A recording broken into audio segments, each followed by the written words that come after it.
tubules and straight. And the convoluted part we're gonna call labyrinth, and the straight part we are calling medullary ray, like the sunshine. And then this is where I show it to you, low magnification, medullary ray, medullary ray, medullary ray. The moment you see straight ducts or tubules next to each other in the cortex, guys, this organization doesn't exist in medulla. Medulla is everything straight, okay? And then between, do you see the little red pink circles? Pink circles, that's your labyrinth. And I want to tell you that every part what we are memorizing has a trio. That you say, okay, what is the trio in the cortical labyrinth? And without even looking at it, you already know, because you are looking for the convoluted part. Convoluted part of the proximal, convoluted part of the distal, and the renal corpuscle, which is, it's like a balloon. Okay, this three is the trio for you for the labyrinth. Now let's look at how you're going to recognize that. And now you are looking at the pink kidney slide. Okay, in the lab you will see pink and purple. So when you see a little bit pinkish, a little bit purplish, it means that that's the only place I found the best view. Because it's not an easy job to find the perfect view for you. But this is pretty good, I believe. So how are you gonna see the pars convoluta of the proximal? Simple cuboid epithelium with microvilli. So microvilli is gonna start creating fuzziness or even closure of the lumen. But and the cytoplasma is usually pink, as usually, like other places, and the nucleus is blue. But because these cuboid epithelial cells are huge, so a little nucleus sitting in the middle, not little, but I'm trying to just, smaller nucleus. So when you start cutting the cell, many times you hit the cytoplasma and you don't hit the nucleus. Okay, because the cytoplasma is very big all around.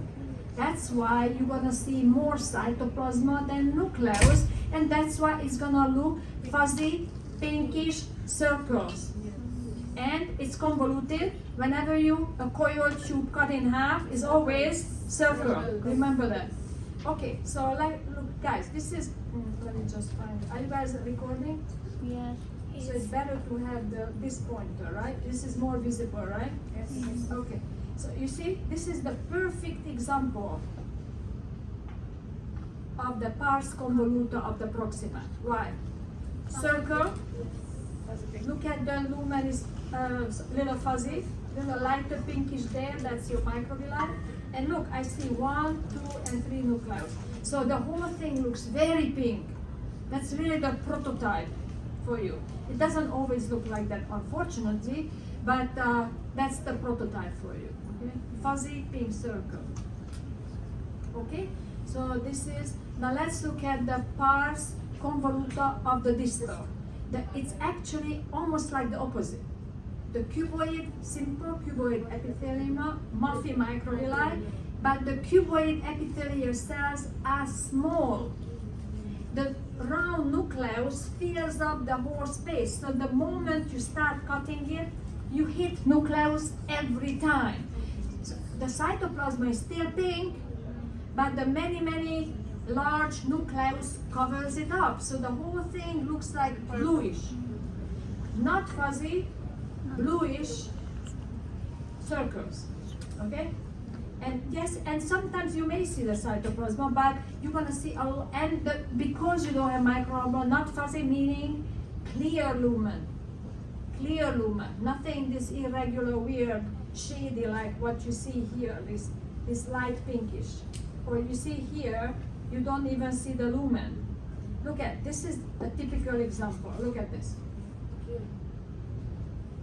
And actually even diameter is smaller. It's actually a smaller tubule altogether, smaller cells. So look at, almost all nucleus is there. 1, 2, 3, 4, 5, 6. Here is almost there. But the majority of nuclei are there, and look at the lumen. Totally clear, totally clean cut everywhere. So this is pars convoluta of the distal tubule, okay? And again, the best is to do like this. Look at this, and now look at this. Do you see the ups? Totally different. Yes. Okay, so please get used to it, okay? And the linear corpus, I don't remember we did it or we didn't do it yet, but if we did it, it's already that way. If we didn't, it's coming. Okay? And this would be also another distal. Look. This would be it's just, I don't like that I cover it up with the cup, you know, the label, but what choice do I have? Maybe I should just, I know what the choice, just put a D in the middle. So they would be smaller, maybe next time. Okay, so this was your trio: renal corpuscle, convolution proximal, convolution distal. And they are kind of together in the labyrinth. Okay, so now we are doing medullary ray. So another trio is coming up. What is the trio? Pars recta of, because now it's all straight. Pars recta of proximal, pars recta of distal, and cortical collecting, the beginning of the collection of the urine, cortical collecting duct. So guys, the proximal and distal, next L shade, the same thing, fuzzy pink, okay, but not circle anymore, they are long. And the distal, same thing, bluish, clear lumen, and not circle.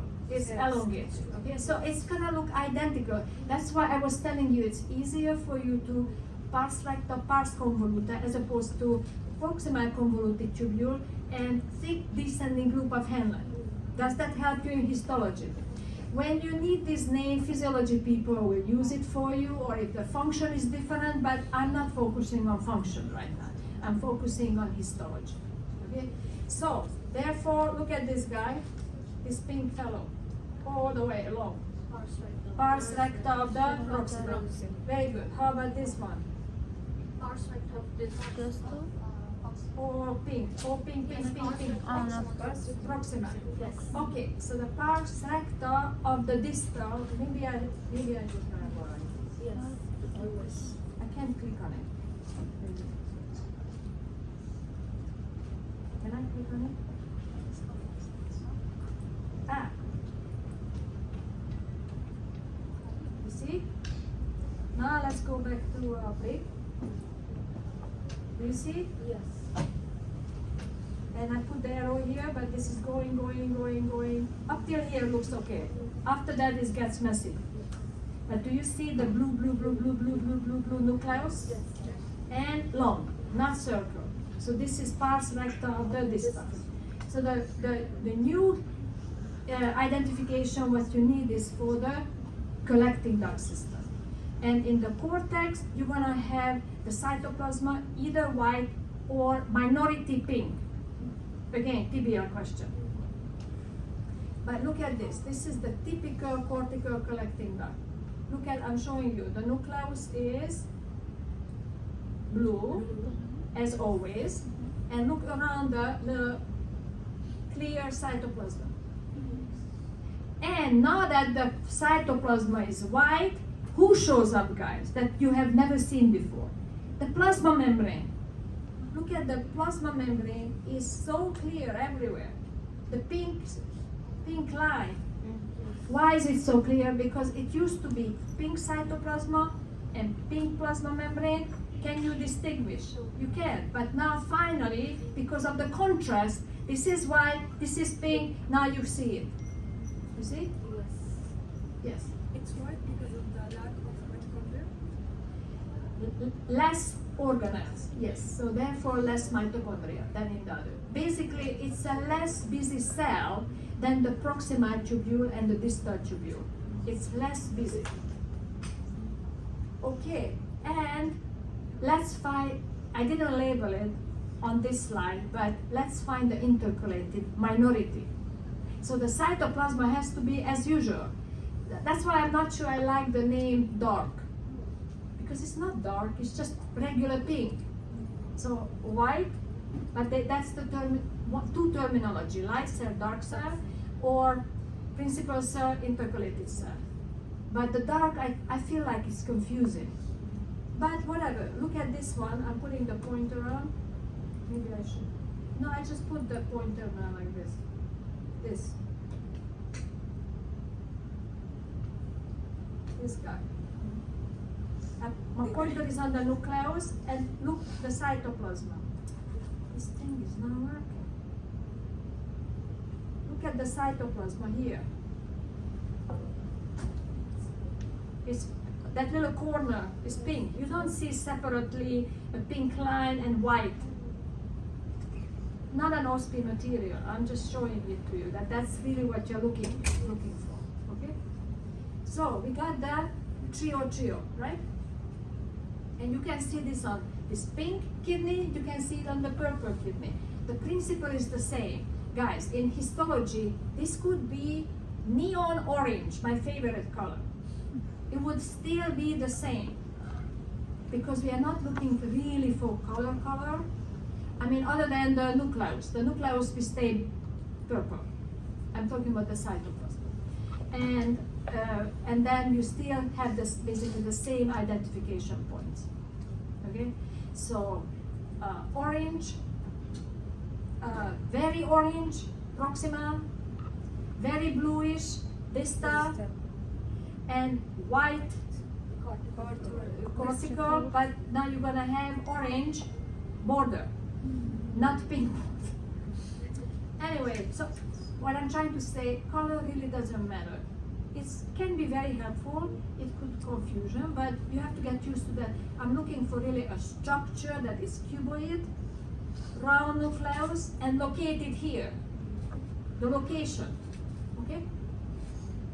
Okay, so this is just show you again that you see here is the larger proximal that I already told you.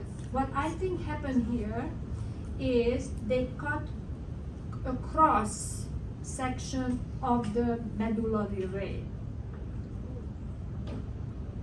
Or this could be still the labyrinth, but I don't see the renal corpuscle. So one or the other, okay? But anyway, look at how huge the cuboid epithelial cell here. You see? And look at the cube epithelial cell here. And everywhere the nucleus shows up because the nucleus is the same size with the cytoplasm. Here, the cytoplasm is much bigger than the nucleus. That's why the knife is not going to go through every single time the nucleus. It's going to go through a lot of cytoplasm. Like here, see? Like here. You can make like 100 sections there. Okay? So here is a very nice distal. Very nice distal. This is okay distal.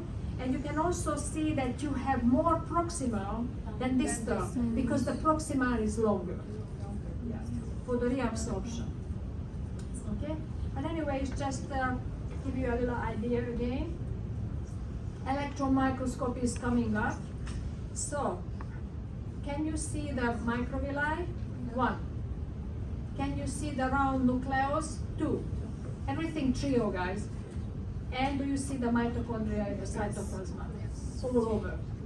Where are we right now?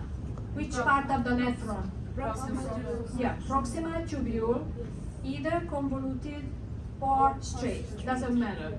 Okay. How many cells do you see? We don't really see clearly the border, but if you want to say that this is the cuboid cell, it cannot be this long. So I would suggest to you, let's say something like here is one cuboid epithelial cell, and then half on the left and right. Because I did teach you before, you remember when you look at electron microscopy, you see one cell, half cell, quarter of the cell. Yeah, you are so zoomed in. And look at when you do light microscope, how many cuboid epithelial cells with microvilli do you see? Like 10. Like for example in this tube. Okay, so and what is the green arrow showing you? molecules are moving from the urine to the blood. How do I know that the urine is here? Because the microvilli are facing the urine to picking them up and sending it back to the bloodstream. Okay, so therefore this is the reabsorption. It cannot be anyway. It cannot be anything else because that's what the main function of the proximal is. Okay, let's analyze this guy again. Number one, tiny microvilli, but not significant to say microvilli, okay? And between you and me, when you really study histology, you find out every cell has microvilli. But we emphasize it when it's really significant or prominent, okay? So we're gonna say muffy microvilli, round nucleus, and lots of mitochondria. So where are we right now? This type tubule, doesn't matter if it's convoluted or straight. And again, how many cells do I see? The same, 1 and half. It's not even half, but whatever. Okay, 1/10. Okay, and then what is this arrow showing you? You see this, wherever the supposed little microvilli, that's where the urine is. And this, let's say this is a blood vessel, only God knows. It's not, you know, they didn't make, I wish they made it really big. I didn't cut it off.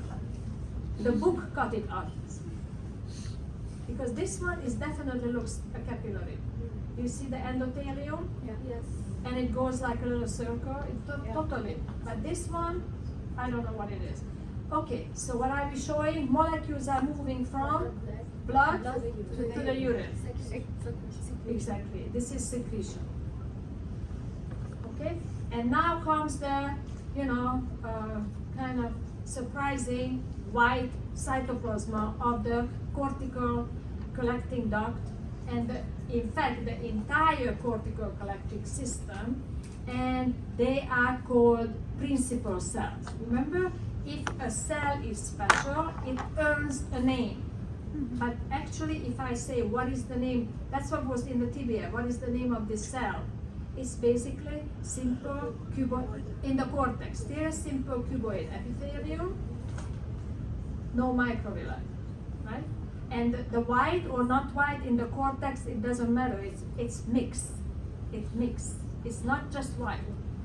But this one I suggest to you is not from the cortex because it doesn't look cuboid.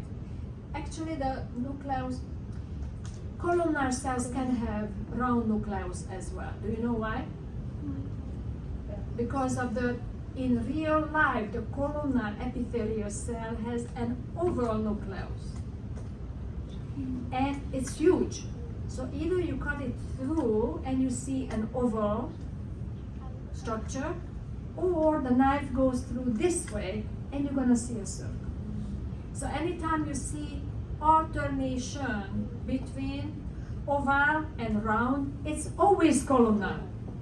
Because a cuboid cannot do that. This way, that way, is always gonna be round. Anyway, so I suggest to you, this is more, the cell is columnar shape, the nucleus is round, it still makes it columnar. So I suggest to you, this is more toward the papillary duct. And the cytoplasma is white.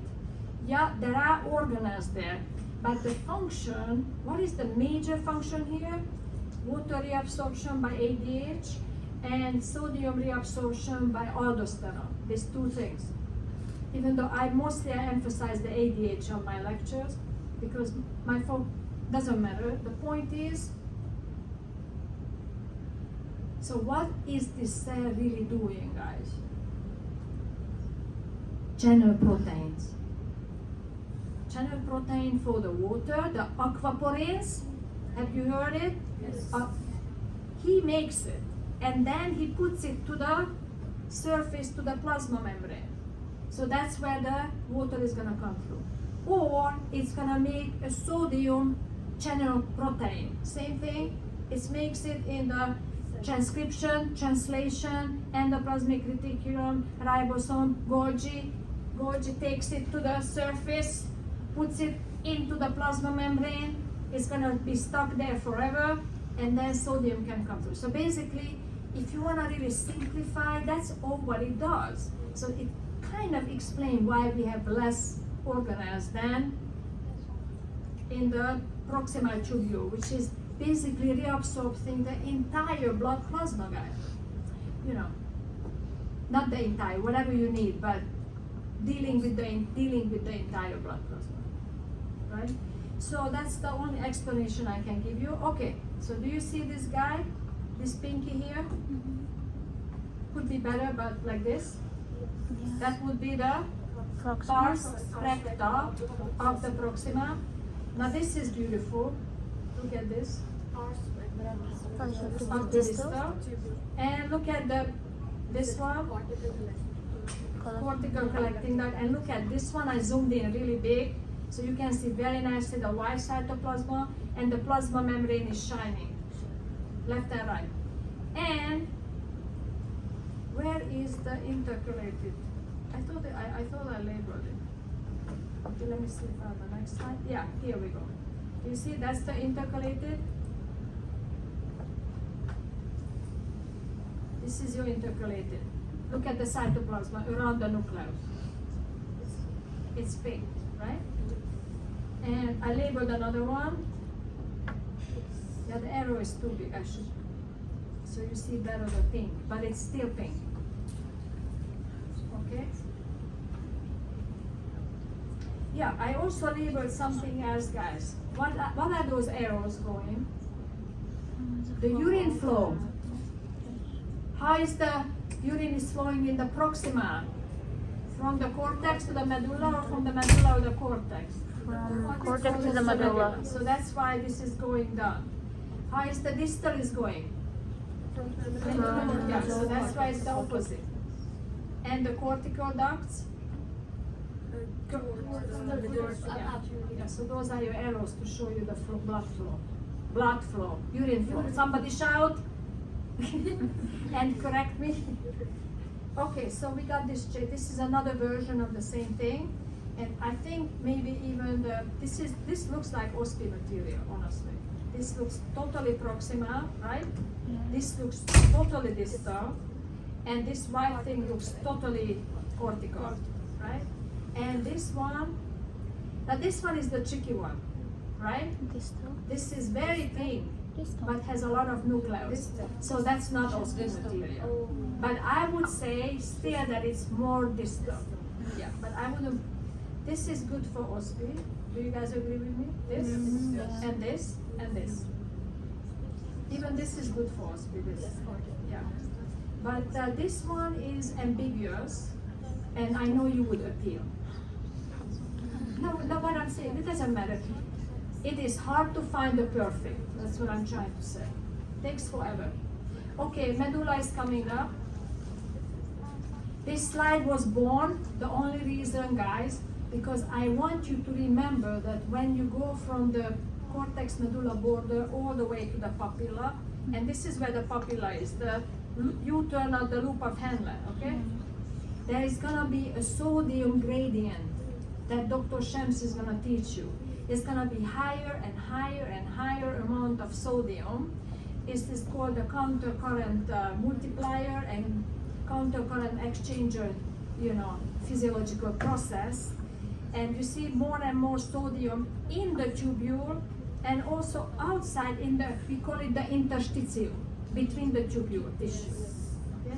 And I just put it here for you because you will never see this in the microscope, but I want you to remember that. Now this is showing you the whole renal collecting duct system. We start with you remember medullary ray? Pars in the everything straight. Then we are moving to the outer strip, inner strip of the medulla. And inner medulla, this is, or we're gonna call it medullary collecting duct. No need to worry about these names, okay? You can think about there is an outer medulla and there is an inner. And the inner is pretty much the papilla. But actually the books are not saying that exactly what is the border, but even if they say, it's not that significant for us to know. Only that you have three parts of the cortical system. One in the cortex, then medulla, and then at the end of the medulla, which is basically the papilla. Okay? And then minor calyx on the other side. That's where what begins? Stratified epithelium begins, transitional epithelium begins, and transport begins. And what else? The 3-layer shows up. Transitional epithelium, smooth muscle, and connective tissue. Hi. Okay, because remember up to here, how many layers did we have in the tubules? One. And here is 3. Technically, this, what I'm showing you right now here, this is all transitional epithelium already.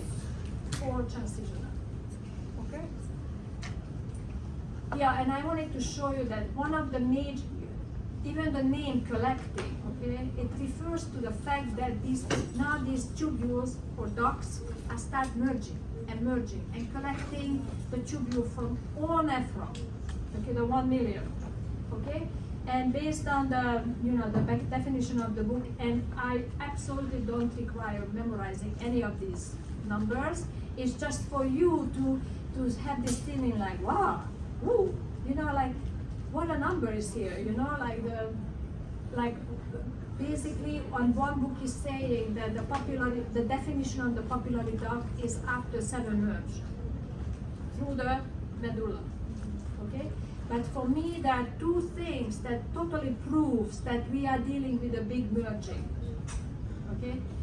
Is one of them the fact that we start with simple cuboid and we end with simple columnar. And because we need a stronger tube. And guess what? This is, I don't know what histology book I found it. Look, the cortical collecting duct diameter is about 40 micron. And I didn't find the medullary duct, so you just always want to think about the medullary duct is transitioning from the cortical to the papillary, and it transitions to, look, 5 times bigger diameter. Okay? So here's another proof for you that this is actually merging, and at the end, every papilla has 30 papillary duct of Bellini that is doing the shower head thing into the minor calyx. Now this is just a zoom in to show you that this is the shower head in your kidney and this is the shower head in the bathroom. But I wanted to show you that, you see, wherever I put which is the best? This is the best. Whenever I put the star, it is actually a merging point. Look at this. Wherever you see the white area, that's the lumen of your papillary duct. That's where the urine is. Okay? And look, it's coming from here, this medullary duct. Then look, there's another medullary duct coming from this direction, and the 2 merging here together. So technically, and this is not Austrian, just, this is medullary duct merging with another medullary duct, final merging. So now this is really called papillary duct. Okay? But it's too much detail, but at least I show it to you that you can actually see that. Okay, how about this guy? I'm showing you the epithelium. Do you see the epithelium? Simple, columnar, epithelium, cytoplasma, white. They are all principal cells, guys. Not like in the cortex, where it was majority, minority. Now it's all. But what is this, guys? This is the wall of the tubule. You have to imagine an actual tubule, right? Let's make a papillary duct of Bellini. Okay, this is the empty space where the urine is going. Okay, and the wall is the simple columnar. But when you cut this tube in half, you're gonna see 2 simple columnar. One on this side and one on that side. Can you picture it? Yes. That's what you see. Here is the urine and one side and the other side. But does it have 2 simple columnar epithelium? No. No. It goes around it, and when you cut it, you see. Yes. Capish? Yes. Okay. So that don't get lost, because the same thing here, guys. This one is the lumen of the minor calyx. What does it mean? The empty space where it's not empty, urine is sitting there. Okay? And then you see here that you can see the transitional epithelium already. That's the wall of the minor calyx. Okay, it's the same principle. It's just that tube is much bigger, as you remember from the model. You can see it very well. Okay. This is a totally summary slide, just to spoil you to death. Okay, it's everything there from the cortical, from the medullary, and also the papillary. Okay, what is the name? What is the cell? What is the epithelium? Blah blah blah blah blah blah. Same thing here. It's just basically summary what we all covered already in one shot. Okay? Now this is the purple kidney, guys. So that was the pink kidney. That which is one benefit of the pink kidney. Kidney is that you can actually see that the medulla is, people call it that it's striated. It's not like the cortex that, alternating of the, the labyrinth and the medullary layer. Here is everybody straight. So when you have this kind of cut that follows the tubules and ducts, you're gonna end up like this. Yeah, by the way, there's one more thing. Who is this pink in the middle? Exactly, that's the interstitium. So that's where you're gonna find supporting cells and the vasa recta. The blood, you can actually kind of see the darker, brighter red is blood vessels. Okay, now we are doing the trio in the purple kidney. What is the trio? Papillary ducta bellini, thin loop of Henle, and the vasa recta. That's what we're gonna do here. Okay, so this is, look at this guy here, kind of like an oval cut. And I'm here. I am here, look. Whenever I put a sign, it means that that's magnified on the other side, okay? And look at this red frame is this red frame. So whatever is there, I magnified here with the red, okay, black. I didn't put black around this one. Anyway, whatever. Do you see the epithelium? Can you read it off? Columnar. You see the nuclei is round and oval, alternating what I just told you. And the nucleus in a columnar always closer to the basement membrane. You can see that. But then you have this huge cytoplasma on the top. And how does the cytoplasma looks like? White. Because back to principal cells. Again, if I say, what is the histology here? Then you say, simple columnar epithelium with microvilli. Where is the microvilli? This pink something, mush here at the surface of the, facing the lumen where the urine is. But again, if I say, what is the name of the cell with histological name? You're gonna say, columnar epithelial cell with microvilli. If I say what is the name of the tissue, that's when you say simple, because that's a tissue name. Because simple means in one layer. When I say one cell, then I'm talking about just one cell. You understand? Yes. Okay. But then this guy has a name. Principal.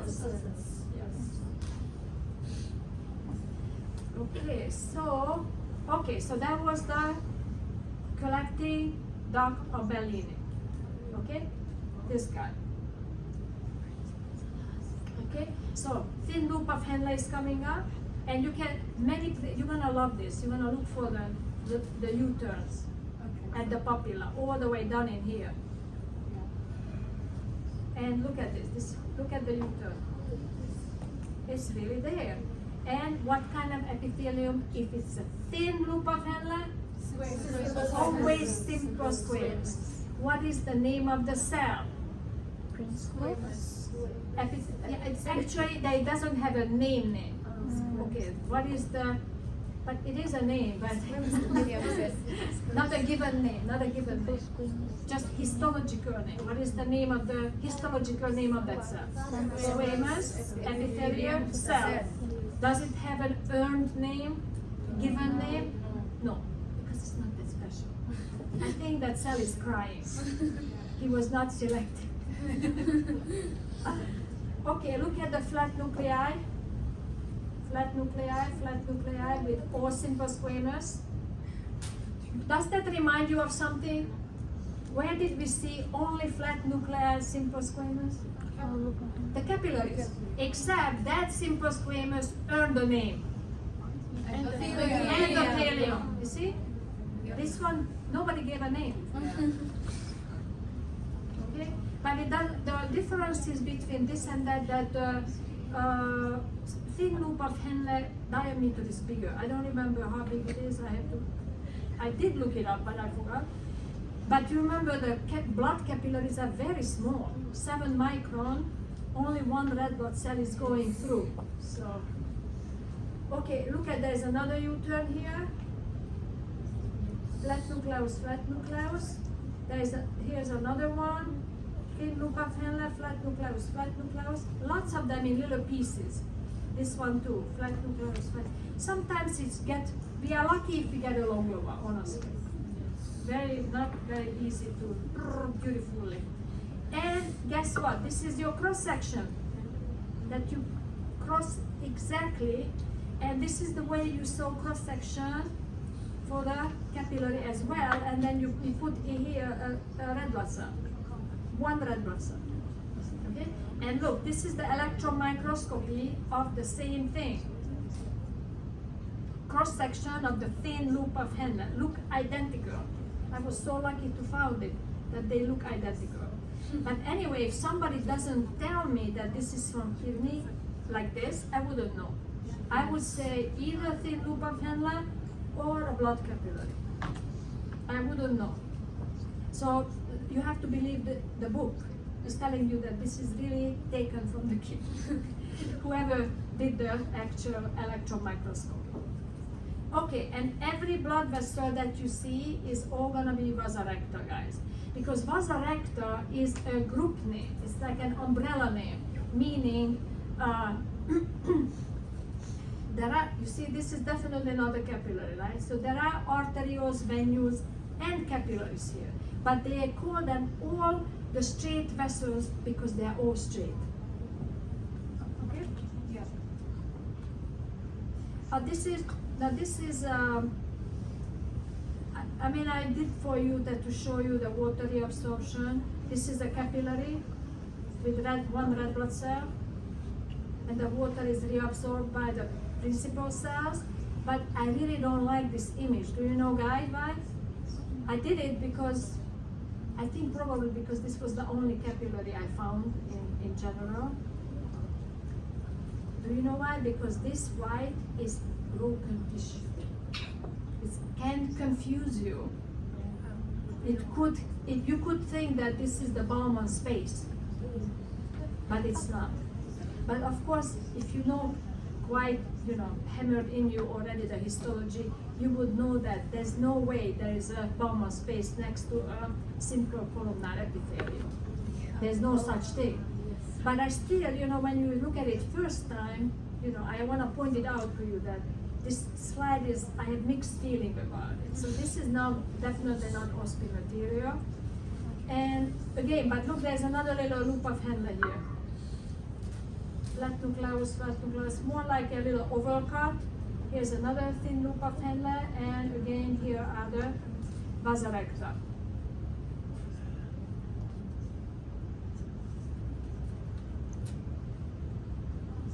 This is just summary slide. We already did that. This is the renal papilla. This is where the microscopic little tiny tubules are. This is where the simple columnar epithelium is with little microwave. And this is the last time we are making urine. Formation, modification, whatever it is with the blood, it can happen only here, the last time. And then they come through the area cribrosa, which is the holes, into the lumen of the minor calyx, and then macroscopy begins with the stratified urothelium or transitional epithelium, same thing, and no more urine formation, no more urine modification, only transport of the urine out of the body, excretion. The hormones in the kidney. I want to know what time it is. Okay, this is the last slide. So this is perfect. Okay, so vitamin D activation. We know, actually, I put the hormones being in the kidney. I mean, technically it's made in the skin, but then activated in liver and then here. And guess what? Who is doing it? The proximal. So that cuboid epithelial cells with microvilli, which has no name, like given name, they are actually having, I guess, the enzymes to activate the vitamin D. The renin, and I labeled it for you everywhere, wherever I found the proximal tubule. You can see the fuzzy pink, fuzzy pink, fuzzy pink. Basically, proximal convoluted is everywhere, guys, because it's so long. It's easy to pink here, pink circles everywhere. The renin hormone, you remember, is coming from the juxtaglomerular cells, right? So I tried to put the, which is the afferent arteriole, modified smooth muscle, okay? And since there are some red blood cells here, I was thinking maybe let's call it afferent arteriole, but only God knows, okay? So the juxtaglomerular cells in the afferent artery, they are the ones who are synthesizing, storing it, and actually in the lab book, I found an electron microscopic image. You can actually see the renin, and I think that's very good. It's good to see. That's actually, on this slide you see nothing. And then finally, the erythropoietin producing cells. So what happens, guys, that there are pericytes. What kind of capillary is this? You see the red blood cell 1, 2, 3? What is the name of that capillary? You remember there's only 2 capillary, either here or everywhere else. Peritubular capillary. So these peritubular capillaries has a pericyte hugging cells, and apparently this pericyte synthesizes the erythropoietin hormone that is going to, have to enter another capillary, right? And this capillary is fenestrated. Yeah. And I told you that fenestrated don't have pericytes. Yeah. Here is one exception. But if you don't have fenestry on them, the hormone cannot go from the pericyte into the capillary. So it's like weird. You can, whenever you see, you always say like this is the normal or the regular structure function location, but here we go. Now we found a exception, unique exception. But you remember this, guys? Hugging them? Yeah. Yes. So this is another search. So how exactly the erythropoietin travels from here into the bloodstream? You have to find like scientific papers for that. Some of them drives you crazy, too much detail. But anyway, I think this was the last slide. Just read through this couple of things. Yeah, one last word. It's good for you guys to know the flow backwards. Why is that? Even today in TBL, Dr. Shams put for you that the urine is blocked in the ureter. So the only way it's going to affect the Bowman space that everything is moving backwards from the ureter to the major calyx, from the major to the minor, from the minors to the papillary, from the papillary, blah, blah, blah. So make sure that you can have that in mind, that this can happen in the urinary system, that everything is going backwards. And is that a good thing? No. Every time, I told you before, every flow has to be in one direction. If it's going backwards, it's not a good thing. Okay, bye-bye.